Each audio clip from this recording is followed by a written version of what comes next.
Hi. Don't mind the hair. I'm getting more comfortable with these YouTube things that I'm just sort of...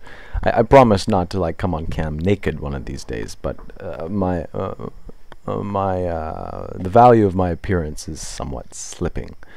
I hope you don't mind. I am here to present ideas, not appearances, you know.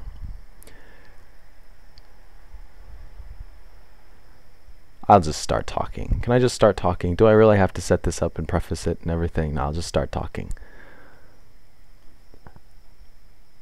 Every deliberate action is the result of a system of inference. And every system of inference begins with a premise. And a premise can either be right or wrong in either its representation of reality or its representation of fantasy. The nature of a premise is linguistic. That is to say, language represents reality and language represents fantasy, but it is neither.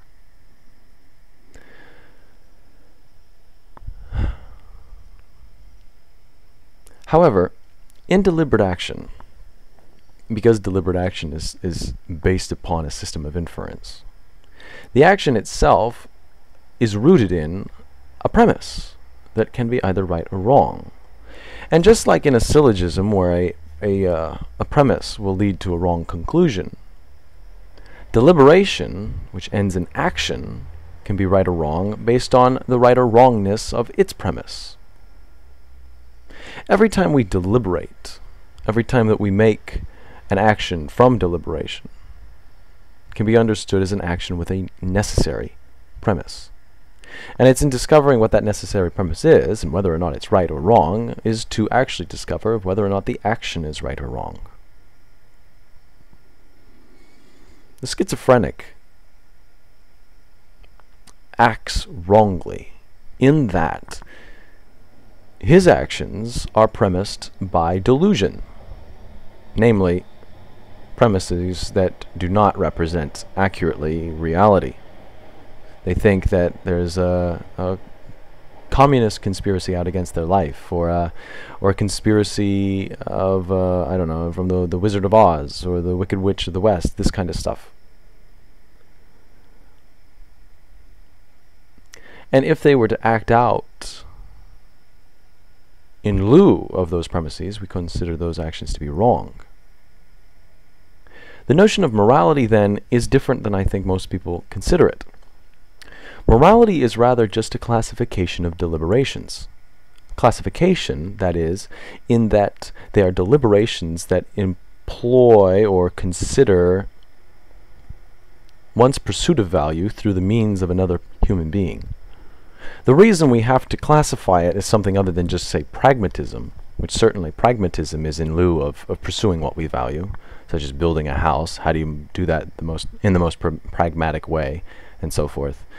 And in that you can arrive at both right and wrong actions by that criteria. In the case of human beings, it gets more complicated, in that the means now of obtaining what we value is through a being that also is pursuing value at the same time we are. And if we are to assume that our pursuit of value is no more important than theirs, then we cannot use them in such a way that arrests their pursuit of value. Murder is probably the most straightforward example of that. If I was to kill you, I would be to end your pursuit of value. Your pursuit of value would cease. That action would be deliberate, of course. Murder is deliberate. It's the difference between murder and manslaughter, and legally the punishment ranging from what? Nothing to the death penalty. It's pretty significant.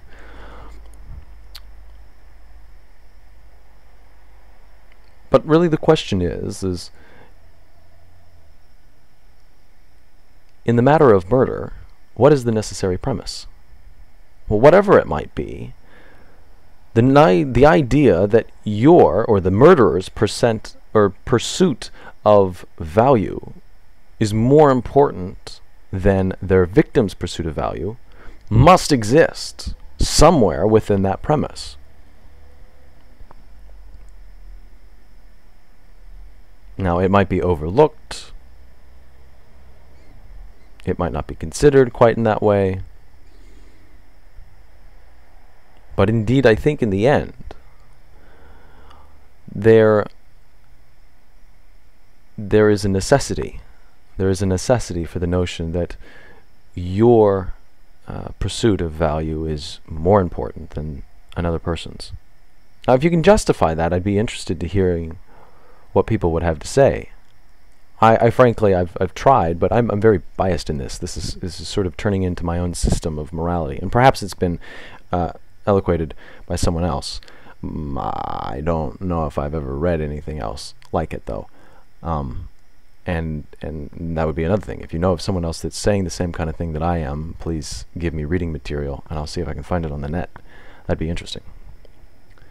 But likewise, if you could give me an argument that says one's pursuit of value is not equal to another person's pursuit of value, then I'd be interested in hearing it. But through this, like I say, it's just a matter of right and wrong, based on truth, ultimately. A premise is right or wrong, based upon whether or not it represents truth, represents reality.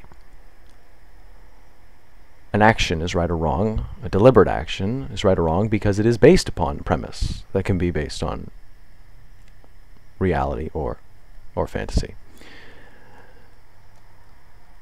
So the idea of morality, then, is really just a system of classification.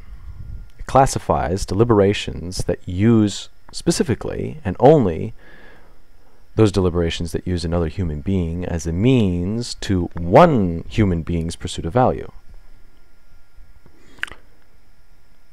But now in that, a lot of what we might consider on face value, especially in lieu of Christianity, to be immoral is in fact not immoral, by the way I'm proposing here.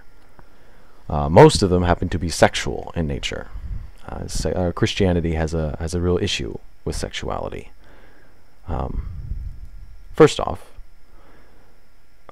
polygamy, homosexuality, possibly transgenderism.